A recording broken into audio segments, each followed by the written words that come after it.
Director John Hartley, Investigations and Homeland Security. At approximately 5:10 this morning, officers were dispatched to the Hospitality Inn at 7170 103rd Street. The call was disturbance in room 226. The first officers arrived about 5:15, backup officers around 5:20.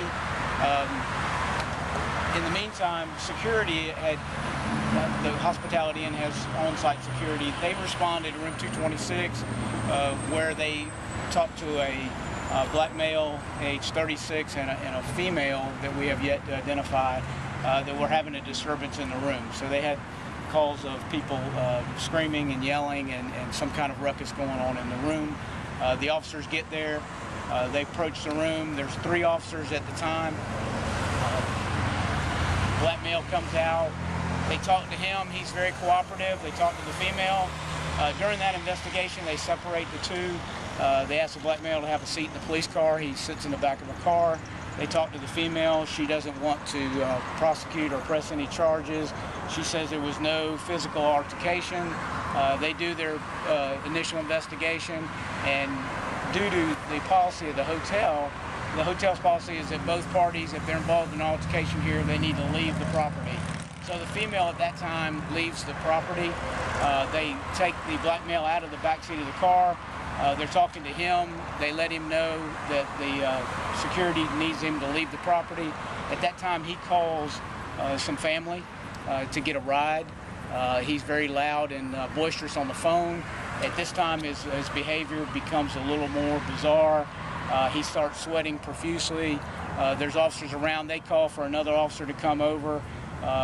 He starts pacing back and forth. There's independent witnesses here at the hotel that confirm that. The officers try to calm him down. They're keeping him there on the property, waiting for the ride to come. And during that time, he starts charging at the officers. At this point, they feel the need to take action. One of them tries to grab him. He snatches away. They then take him to the ground. They attempt to put handcuffs on him. They're having a tough time doing that. During all this, they had already called for rescue due to his behavior and the profuse sweating, which is good indicators to us that he's in some kind of medical distress. So rescue's en route. They're still holding him on the ground. He's face down on the ground. Rescue arrives. He's still fighting with the officers. He's yelling, screaming. They do finally get the handcuffs on him. They get his legs restrained with a hobble, but not in a full hobble restraint. They're holding him down. They get him on a gurney when rescue's there. He's still fighting and struggling. Rescue checks his vitals while the officers are still there. He seems to be okay and not in any kind of immediate distress. They load him in the back of the rescue. Short time after that, he goes into acute medical distress. They start doing CPR and are en route to Orange Park. So rescue arrives shortly before 6 a.m. They transport him around 6:30 a.m. And then we get notified from Orange Park Hospital that he has died either en route or at the hospital. So there's 4 officers involved. Officer J.V. Farhat, a 15-year veteran. Officer B.J. Reed, a 22-year veteran. Officer B.L. Smith, a 22-year veteran. And Officer H.J. Muse, a 22-year veteran. All of those officers have minor injuries, some